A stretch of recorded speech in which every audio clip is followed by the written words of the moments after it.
다르게 이해를 하게 된다는 거예요. 그동안 우리는 어떻게 살고 있었죠? 나만의 세상 안에 갇혀서 내가 지어놓은 나만의 세상이에요.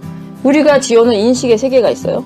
이 세계 안에 내가 이렇게 갇혀갖고 그 안에서 나는 뭐하고 있죠? 개인적인 삶에 대해서 궁리를 하고 고민을 하고 선택을 하고 여러 가지 또 살림살이를 하죠. 뭐 먹고 사는 문제, 또 자식 문제, 부모님 문제, 노후 대비 문제, 뭐 아파트를 사야 돼 말아야 돼 뭐 이런 소소한 막 살림살이를 하면서 막 여러 가지 고민을 하고 맨날 그 계산기 두들리면서 이러고 살잖아요. 그죠? 어떻게 보면 좀 소꿉놀이 같은 살림살이죠.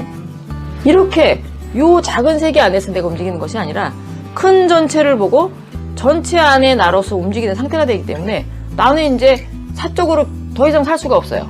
자동으로 공의 영역으로 이동을 하는 거예요. 사회 영역에서 공의 영역으로 공부를 하게 됨으로써 서서히 이동이 되는 거예요. 그래서 내가 행하는 모든 일은 공적인 목적으로 행해진다는 것을 갈수록 이해를 하게 되겠죠. 그래서 나는 서서히 공인으로서의 삶을 살기 시작하게 되는 거예요. 어느 날 갑자기 확 되는 건 아니고 아주 서서히죠. 이렇게 해서 지금 이 이제 자연의 법칙에 대한 공부를 우리가 바르게 함으로써 변해가는 원리에 대해서 제가 잠시 설명을 드렸고요. 뭐 이런 것들은 사실은 뭐 누구 얘기를 듣는다고 이해가 가는 건 아니고요. 내가 뭐 해봐야 돼. 안 해보면 알 수가 없어요. 저도 마찬가지였고요. 저도 사실은 공부하기 전에 저와 공부를 지금 어느 정도 진행한 상태의 제가 굉장히 변했다는 걸 저는 제가 저를 봐도 알 수가 있어요. 생각하는 틀 자체가 굉장히 변했어요. 그래서 이것은 이제 각자가 분별을 해서 각자가 선택을 해서 본인이 공부를 진행해보면 이제 본인이 느낄 수 있는 거죠. 누가 얘기해 줄 수 있는 부분은 좀 아닌 것 같아요. 제가 생각할 때는. 우리 왜 새로운 신약이 세상에 나왔을 때 야, 이 약을 먹었더니 이게 다 낫더라 뭐 이런 약이 세상에 나오면 어때요? 우리는 누구한테 계속 물으러 다니나요? 야, 그 약 너 먹었더니 어떠냐? 너는 어떠냐? 너는 쫙 물으러 다니지 않아요. 내가 조용히 가서 사오죠. 그럼 내가 먹어보죠. 내가 먹어보고 내가 실험을 해봐야 돼요. 과연 그렇게 광고에서 말한 대로 효과가 있는지 없는지 내가 직접 실험을 하는 거예요. 이것도 똑같아요. 공부도 누구 얘기 듣는다고 되는 게 아니라 본인이 잘 분별을 해서 한번 내가 직접 공부를 실제로 해보면 이제 이렇게 내가 변하는구나 라는 걸 내가 자기가 스스로 체험을 할 수 있다는 거죠. 그러면 왜 과거에는 아무것도 모르고 살아도 관계없었던 것들인데 지금 이 시대에 왔고 우리가 이 모든 걸 왜 다 알아야 하느냐에 대한 의문이 생기겠죠. 우리가 이제 생과 생을 반복을 하면서 지금까지 진화의 과정을 밟아왔다고 할 때 대자연이 우리를 키우는 것하고 부모로서 아이를 키우는 것은 굉장히 비슷하다고 할 수 있어요. 예를 들어서 한 집안에서 이제 아이를 하나 키우죠. 아이를 키울 때는 아이가 이제 어릴 때에는 그 나이에 맞는 것들만 이야기를 해주면서 키우죠. 그 유치원 다니는 아이한테 어른들의 세계에 대해서 막 얘기를 해준다든가 옆집에 누구 이혼했대 애야 뭐 이런 얘기를 한다든가 뭐 인류 역사에 대해서 얘기해주고 그러진 않잖아요.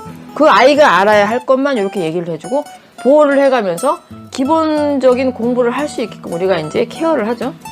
그러나 이 아이가 좀 자라서 이제 청소년이 되고 성년이 되고 하면은 이제 알 거를 다 알고 내가 어디 나가서 이제 사회의 일원으로서 자랑구실을 딱딱 하고 살아야 되기 때문에 그 상태에서 알아야 될 거를 다 이제 알려주죠. 뭐 사회가 어떻고 뭐 나라가 어떻고 조직 안에서 생활을 어떻게 해야 되고 이러고 다 오픈을 하잖아요. 모든 걸 다 앞뒤로 다 알아야 내가 나가서 무언가를 할 때 제대로 잘 해낼 수 있기 때문에 부모는 이제 모든 걸 다 모든 정보를 오픈을 해요. 아이가 크고 나면 이것과 마찬가지로 대자연이 우리를 키우고 성장시킬 때도 똑같다는 거예요. 인류가 70%의 성장 단계까지는 모든 정보를 오픈을 하지 않아요. 알아야 할 것만 알게 하는 방식으로 키운다는 거죠. 온실 속의 화초를 키우듯이 기본 성장에 방해되는 요소를 제거한 후에 안전하게 성장하도록 환경을 조성한다는 거죠. 만약 우리가 그 과거 시절에 예를 들어서 이때죠. 예를 들면 2차 세계대전 직후 우리 그 옛날 영화 보면은 그때 시절 그 영화 보면 야 우리 저때 저러고 살았냐? 야 나 같으면 저거 못 살겠다 할 정도로 발전이 덜 돼갖고 굉장히 좀 힘들어 보이잖아요. 우리가 저 수준이었단 말이야? 100년 전도 아닌데 말이죠. 그런 걸 보면 이렇게 느끼잖아요. 고 인류의 그 지식 수준에서 지금처럼 뭐 우주의 뭐 탄생부터 뭐부터 모든 세상에 자연의 법칙이 쫙 나온다고 생각을 하면은 이게 굉장히 혼란해지는 거예요. 이게 그거를 받아들이고 흡수할 만한 그 당시에는 지식의 질량이 차지 않았기 때문에 이거는 완전히 공부 자체가 다 엉망진창이 되는 거거든요. 그래서 그때는 그 정도까지만 알게 딱딱 이렇게 컨트롤 하면서 조금 더 알게 해주고 좀 더 성장하면 조금 더 알게 해주고. 근데 이제는 모든 것을 오픈을 하죠. 지금은 어떤 때냐면은 인류 문명의 궁극의 목적을 빠르게 완성을 시켜야 되고요. 그 후에는 이 3차원 물질계의 세상을 이제 정말 마무리를 해야 되는 때이기 때문에 이제 오픈을 해버리는 거예요. 근데 이런 이제 전반적인 사안을 잘 모르고 옛날 생각으로 그 한계 안에서 우리가 머무른다면은 가도 답이 없는 시대가 왔다는 거예요. 그러면 이걸 한번 생각을 해보죠. 아직 깨어나지 못하고 과거의 수준에 머물러 있는 우리의 정확한 상태에 대해서 잠시 얘기를 해보죠. 왜냐하면 우리의 현 상태를 바르게 지금 잘 알아야 우리가 다음의 지점으로 이동을 할 수가 있기 때문이에요. 지금 우리는 진화의 단계 중 1차 성장, 다시 말해서 기본의 70%의 그 지점에 와 있는 상태예요. 사실 이 단계는 몇십 년 전에 이미 끝이 났어요. 끝이 났고 다음의 과정에 우리가 이제 들어가지 못하고 지금 이렇게 지체가 되어 있는 상태죠. 벌써 한 3, 40년 지났다고 이제 말씀을 하시는데요. 1차 성장이 완성이 되면 우리는 더 이상 똑똑할 수 없는 수준으로 굉장히 똑똑해져요. 그 간에 엄청난 분량의 지식을 우리가 이제 흡수를 했기 때문에 엄청 똑똑해져 있는 상태로 돼요. 1차 진화가 끝나면. 근데 사실 이 정도의 성장이 이루어진 시간은 그렇게 또 길지도 않아요. 2차 세계대전 이후부터 해서 고작해야 반백년도 안 되는 짧은 사이에 엄청난 큰 폭의 성장을 해버린 거예요, 인류가. 그 시간에 엄청난 양의 지식을 우리가 흡수를 해갖고 질량 자체가 성장을 했다는 거예요.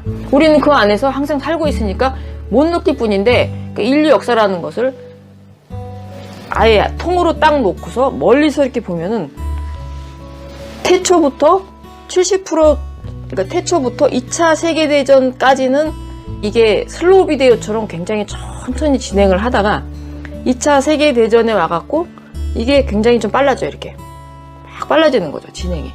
그래서 굉장히 빠른 시간 안에 70% 선까지 딱 왔다고 보는 거죠. 그래서 지금 사람들의 상태는 뭐예요? 인류의 역사상 이렇게 지식이 꽉 차가고 똑똑한 적은 한 번도 없었다고 봐야죠. 그죠? 지금 딱 그 상태예요, 우리가. 이렇게 똑똑한 자들이 세상에 넘쳐나고 있는 상황인데 지금 우리가 사는 세상은 어떤 모습이죠?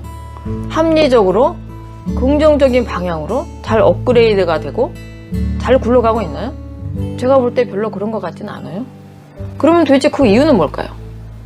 지금 세상에 넘쳐나는 정말 모순들, 엄청난 모순들이 지금 쫙 깔려있는 상태고요. 이러한 그 문제들은 사실은 지식의 차원에서는 풀 수가 없어요. 풀 수가 없고 우리가 지혜의 차원으로 넘어가서 거기서 답을 찾아야만 해결이 되는 그런 굉장히 큰 질량의 문제들이에요. 문제가 굉장히 난이도가 높은 문제들이에요. 내가 예를 들어서 뭐 공부를 많이 해갖고 지식으로 명성이 나서 뭐 여기저기 다니면서 강의를 하고 또 인기도 누리죠. 요즘에는 지식이 이렇게 수준이 높으면 인기를 많이 누리잖아요. 유명인사죠. 연예인만 연예인이 아니고 이런 분들 다 연예인이거든요. 뭐 강의도 하고 인기도 누리고 또 어떤 사람들은 또 어느 위치에 올라가서 뭐 종교계 또 이렇게 쪽 탑에 보면은 뭐 목에 힘주고 대접은 받고 있을란가는 몰라도 그분들 중 어느 누구도 세상에 정말 이 심각한 문제에 대해서 근본에서부터 손을 대서 해결하는 자는 아직 없다는 거예요. 물론 이제 해결하기 싫어서 안 하는 건 아니겠죠? 근데 실력이 없어서 못 하고 있는 거예요. 그렇게 똑똑한 사람들이 그렇게 많은데. 그럼 결론은 뭐냐면 우리가 지식을 아무리 많이 갖추었다고 해도 내가 깨어나지 못한 상태라면은 나는 지혜의 영역이 들어갈 수 없기 때문에 아무 소용이 없다는 거예요. 그래서 우리가 깨어나지 못한 상태에 있다라고 할 때는 좀 이런 의미죠. 내가 지식을 갖추는 과정에서 스스로 만들어 놓은 나만의 환영 속에 내가 사로잡혀 있다는 뜻이고요. 또 이 말은 다른 말로 내가 쌓아놓은 상식의 틀 안에 내가 갇혀 있다는 말과도 같아요. 이렇게 나의 세계 안에 갇혀 있는 상태라면은 내가 그 갇혀 있는 그 동안에 예를 들어서 내가 하버드 대학에 가서 박사학위를 뭐 10개를 땄다고 해도 나는 다른 이들보다 좀 더 똑똑해진 것일 뿐이지 그런다고 해서 나한테 지혜가 나오질 않는다는 거예요. 지금 보면 알 수 있죠? 지금 이제 정말 날고긴다는 사람들이 이렇게 많이 생산이 되어 있는 이런 시대인데, 지금 지구촌에서 뭐 여러 가지 그 문제들이 벌어지고 있는데 제일 큰 게 뭐예요, 지금? 저기잖아요. 빈부격차. 아프리카에서는 굶어 죽고 있고, 선진국에서는 물질이 풍요롭다 보니까 사람들이 인간 영혼이 타락을 하기 시작하죠. 인간 영혼이 타락을 하면은 바로 하는 일이 있어요. 쾌락, 나 그거 하게 돼 있어요. 지금 쾌락 추구의 문화가 지금 아주 그냥 이렇게 번지고 있어요. 번지고 있는 쾌락 추구의 그 흐름이 지금 우리나라에도 굉장히 많이 들어서 지금 만연해지고 있는 상태인데요. 지금 이제 이 빈부격차, 나라 간의 빈부격차에 대해서도 사실은 그 누구도 어떻게 누가 나서갖고 어떻게 하지를 못해요. 지금 이 문제가 갈수록 지금 심화가 되고 있는데 또 여기에 뭔가 이렇게 지혜를 내어갖고 해결책을 제시하는 사람은 아직 없어. 고작 해봐야 이제 뭐 돈 모아가지고 불쌍한 인간 좀 아프리카에 갖다 줍시다 하고서 여러 가지 그 자선단체들이 많이 생겨갖고 이제 TV에 광고를 많이 하더라고요. 근데 오직 고작 생각해봐야 불쌍하니까 돈 모아서 갖다 주자 요 생각밖에 못해요. 지금 아프리카 문제 같은 경우는 거기가 학교 지어주고 뭐 어쩌고 뭐 돈 좀 갖다 주고 한다고 근본적으로 해결이 안 되는 거거든요. 근데 이제 지혜가 없다 보니까 지식의 영역에서 이거를 해결책을 찾다 보니까 거기까지밖에 생각을 못 하고 있다는 거죠. 그래서 이제 내가 이제 깨어나지 못한 상태에서는 나는 세상을 이렇게 하고자 뭔가를 열심히 할 수는 있어요. 그러나 결국에는 내가 하는 일로 인해서 세상이 바른 방향으로 움직일 수는 없는 것이라는 것이고요. 또 오히려 결과적으로 세상을 밝히는 게 아니라 어지럽히는 결과를 초래하기가 쉽다 이런 얘기예요. 그래서 누구나 사실은 훌륭하고 싶고 훌륭한 일을 하고 싶고 사람들한테 존중받고 싶겠죠. 그래서 나름 다 노력은 하지만은 내가 사회의식 안에서 하는 일들이기 때문에 우리가 원하는 결과치가 좀채로 나오지 않는다는 거예요. 이렇게 일반인들은 뭐 말할 것도 없고요. 정신계나 영성계통의 공부를 한다는 사람들조차도 삶의 앞뒤도 정확히 잘 모르고 그 목적이 무엇인지도 잘 모르고요. 또는 내가 이 지상에서 삶을 살게 됐을 때 나의 임무가 무엇인가 이런 것도 잘 몰라요. 이런 것도 깨닫지 못한 상태에서 대부분 머무르고 있다는 것이 가장 큰 문제인데요. 결국에는 뭐예요? 잘 먹고 잘 살면 다인 줄 알고 뭐 영성 추구한다고 어깨에 힘주면서 돛 닦고 명상하고 시크릿하고 요가하고 수련에 매진하면서 내 마음 하나 편해지고 내가 남들보다 좀 수준이 높아지고 고고해지면은 뭐 이게 다인 줄로만 알고 있지만은 그것이 우리가 추구하는 종착역이 결코 아니라는 것을 이제는 인지를 해야 하는 때가 왔다는 것이에요. 이런 맥락에서 보았을 때 깨어남이라고 하는 것에 대해서 과거처럼 일반적인 사람들하고는 별 상관이 없는 관심 있는 사람들이나 들여다보는 것쯤으로 여긴다든지 일상과는 동떨어진 신비한 경험이라고 생각을 한다든지 또는 영적 수준이 좀 어느 정도 되는 특별한 사람들에게만 해당하는 이야기로 보는 것은 이제 적절하지 않다는 것이고요. 그래서 이제는 공부가 되었든 수행이 되었든 또는 영적 성장이 문제가 되었든 깨달음이 되었든 그 무엇이 되었든지 간에 시대에 맞는 바른 개념을 우리가 바르게 정립을 해서 접근을 해도 해야 노력한 만큼의 성과를 우리가 얻을 수 있다는 것이고요. 깨어남이라는 것 또한 예외가 될 수는 없기 때문에 이것은 아무리 강조를 해도 지나치지 않을 정도로 중요한 포인트라고 저는 생각을 해요. 오늘은 이렇게 시대가 요구하는 수준의 깨어남이란 무엇인가에 대해서 간단하게나마 정리를 해보았고요. 저는 다음 영상에서 여러분을 다시 뵙도록 하겠습니다.